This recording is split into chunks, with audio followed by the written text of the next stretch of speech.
복음이 뭘까요? 복음의 뜻이 무엇입니까? 말 그대로 풀어 말하면 기쁜 소식이죠. 자, 그런데 복음이 기쁜 소식이 되려면 반드시 전제가 있습니다. 나와 관계가 있어야 됩니다. 나랑 관계가 없으면 아무리 기쁜 소식도 남 얘기가 됩니다. 그렇지 않아요? 예를 들어서 올림픽에서 금메달을 아무리 많이 따도 그게 우리나라가 아니면 별 감흥이 없죠. 그렇지 않습니까? 뭐 동계올림픽에서 뭐 미국, 뭐 캐나다 금메달 딴다고 막 좋아가지고 뛰세요? 그렇지 않잖아요. 나와 관계가 있어야 되는 겁니다. 서울대를 가고 로또에 1등 당첨이 되고 뭐 초고속 승진을 하고 뭐 공기업이나 대기업에 취직을 해도 그게 나와 전혀 관계가 없으면 이 역시 아무런 기쁨이 되지 않아요. 복음이 복음되기 위해서는 반드시 나와 관계가 있어야 합니다. 그렇다면 십자가는 어떻습니까? 과연 나에게 복음이 됩니까? 여러분 십자가가 복음이 되고 계세요? 이 반응이 왜 이러십니까? 여러분에게 십자가가 복음이십니까? 네, 좀 더 크게 한번 다시 해볼까요? 여러분에게 십자가가 복음 맞습니까? 아멘이시죠? 네, 아멘. 근데 어떻게 그게 아멘이 됩니까? 십자가 사건은 2000년 전에 있던 사건이에요. 한국 땅도 아니고 이스라엘에서 일어난 겁니다. 그리고 한국인도 아니고 유대인이 십자가에 달린 겁니다. 그런데 그게 왜 나에게 복음이 됩니까? 왜 여러분에게 복음이 됩니까?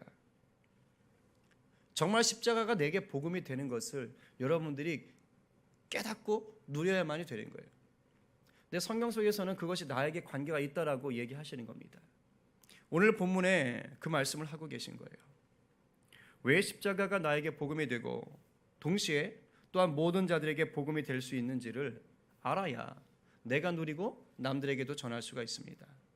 이 은혜를 오늘 이 새벽에 모두 누리시기를 간절히 축원합니다. 오늘 본문의 배경은 6월절 명절을 앞두고 이제 헬라인 몇 명이 예루살렘으로 예루살렘 성전에 예배하러 온 사건에서 시작됩니다. 여러분 성경 20절을 보십시오. 뭐라고 써 있습니까?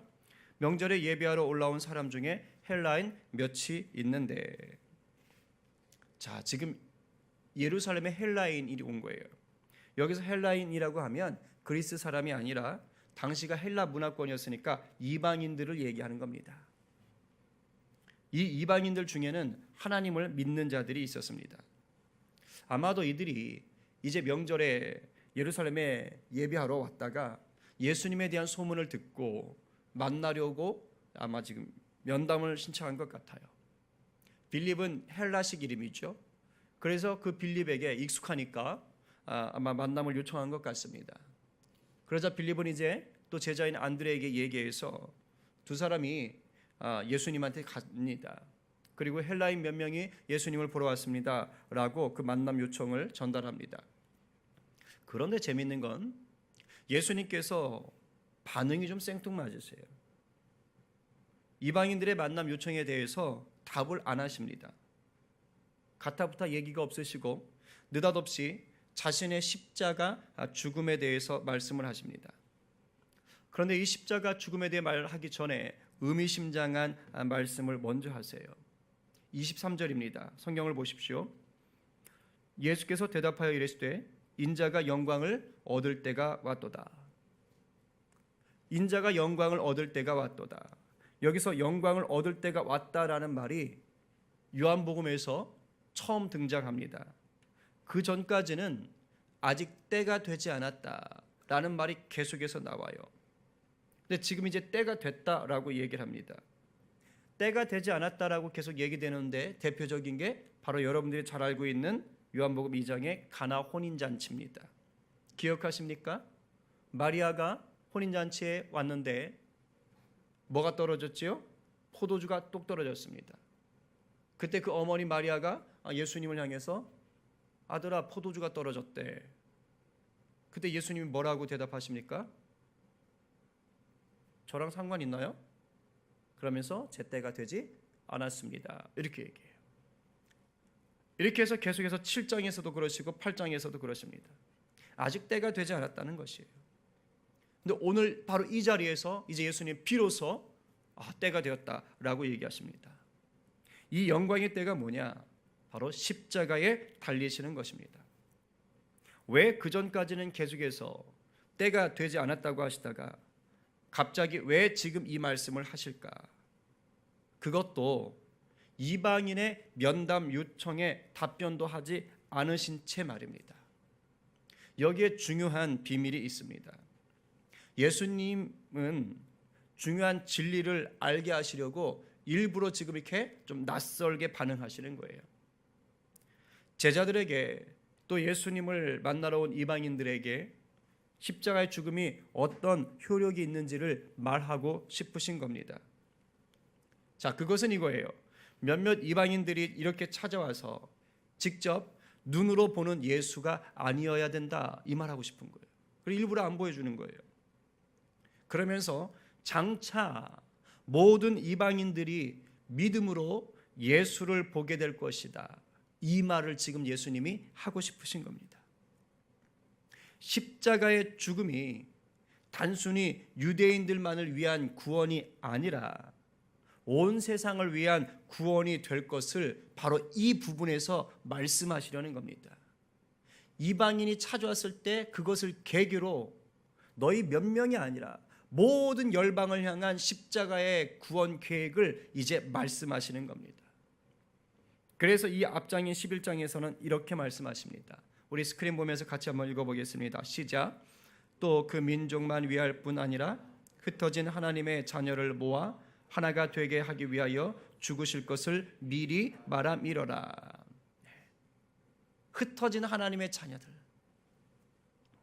그리고 오늘 본문인 32절에서도 분명하게 말씀하셨던 거예요. 여러분 성경 32절 한번 보겠습니다. 내가 땅에서 들리면 모든 사람을 내게로 이끌겠노라. 여기서 땅에서 들린다라는 것은 십자가에 달리신다라는 의미와 부활하셔서 승천하신다는 의미가 두 가지 다 있습니다. 즉 예수님의 십자가 사건이 있어야지만이 비로소 어떻게 된다는 겁니까? 모든 사람, 유대인뿐만 아니라 이방인들까지도 예수님을 통해 구원을 누릴 수가 있다라고 지금 얘기하시는 거예요. 그래서 유대인이 아닌 바로 대한민국에 사는 이방인인 우리에게도 그 십자가의 소식이 기쁜 소식, 즉 복음이 될 수 있었던 것입니다. 아멘이세요? 예수 그리스도가 이 말을 지금 하시는 겁니다. 우리를 위하여서 하신 겁니다.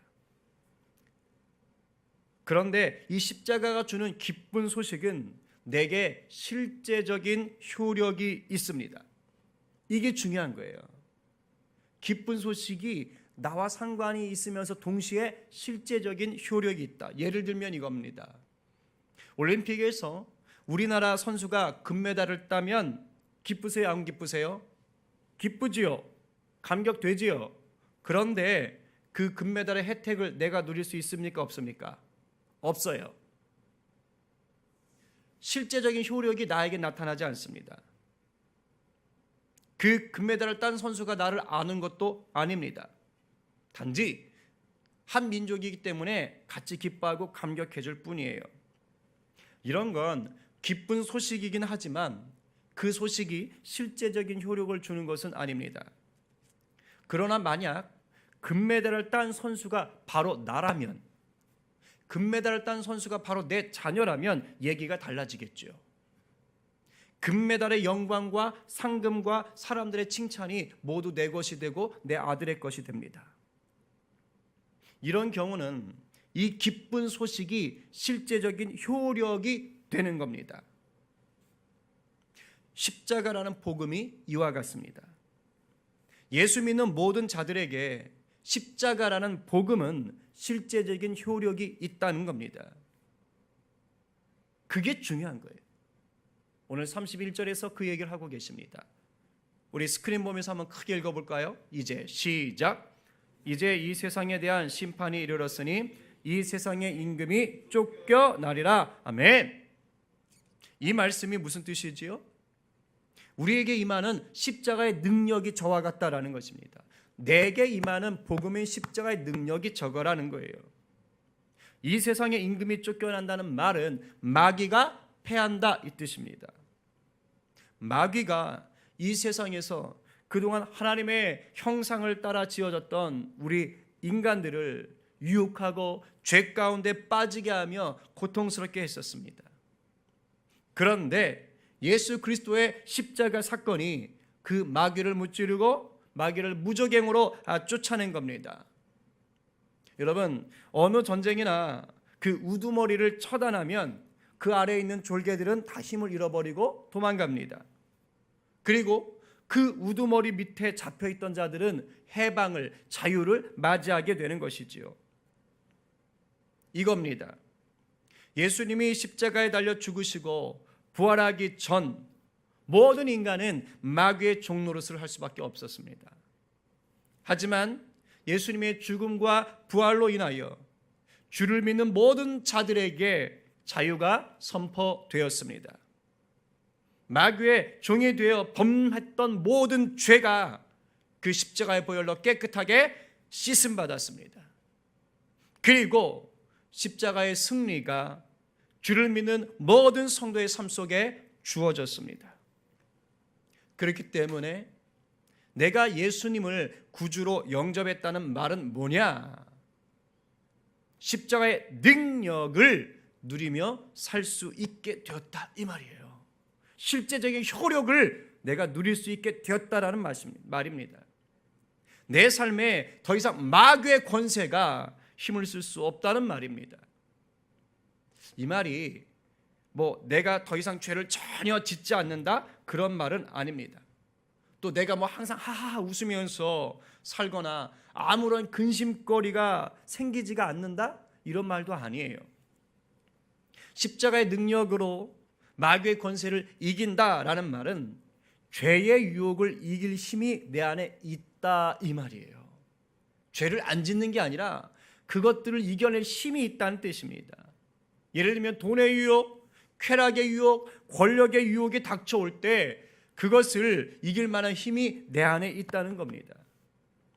내가 환경적인 어려움, 관계적인 어려움 속에서 내 마음이 무너지고 슬픔이 닥치며 고통이 밀려올 때 내가 그것을 버텨낼 힘이 있다라는 거예요. 왜냐하면 성령님께서 그 십자가 사건으로 말미암아 나와 동행하시기 때문입니다. 이것이 바로 십자가 복음이 갖는 실제적인 효력입니다. 그런데 만약 예수를 믿는데도 불구하고 우리가 이 사실을 모르거나 믿지 못하면 어떻게 됩니까? 마치 기쁜 소식이 나를 위한 것인데도 불구하고 그것을 모른 채 사는 것과 똑같습니다. 십자가의 복음은 몰라도 괜찮은 게 아니에요.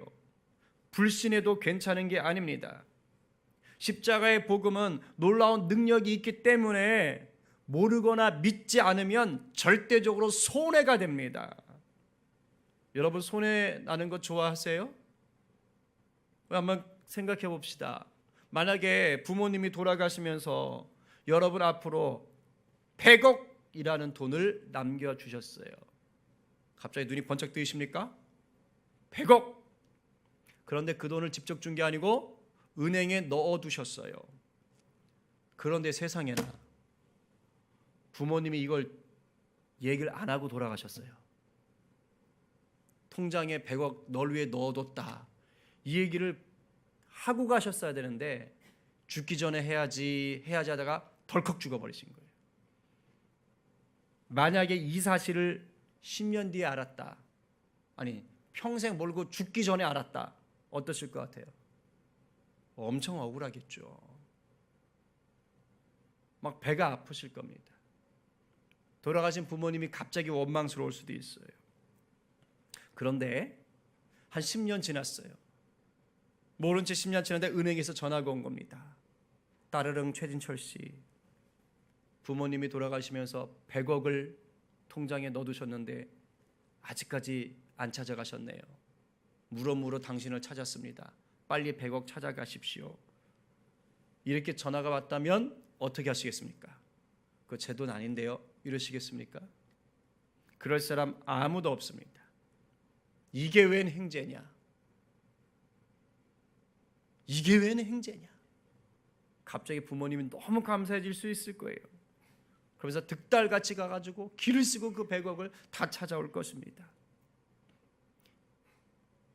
세상에서는 우리가 손해보는 걸 싫어하고 이익이 되는 거라면 길을 쓰고 찾으려고 하는 게 우리의 본성이에요. 그런데 하물며 십자가의 복음을 향해서는 왜 그러는 걸까요?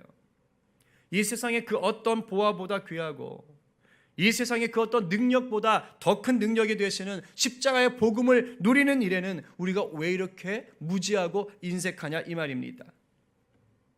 예수님이 우리에게 천국을 주시기 위해 십자가에 달려 죽으시고 부활하셨는데도 불구하고 왜 그 예수님을 우리가 제대로 누리지 못하는가 하는 것입니다. 십자가 복음을 제대로 알고 누릴 때만이 우리 안에 진정한 평화와 능력이 임할 수가 있습니다. 이게 안 되니까 예수를 믿어도 남의 일같이 되는 거예요. 십자가가 복음인데도 불구하고 내 것이 아닌 것처럼 느껴지는 것입니다.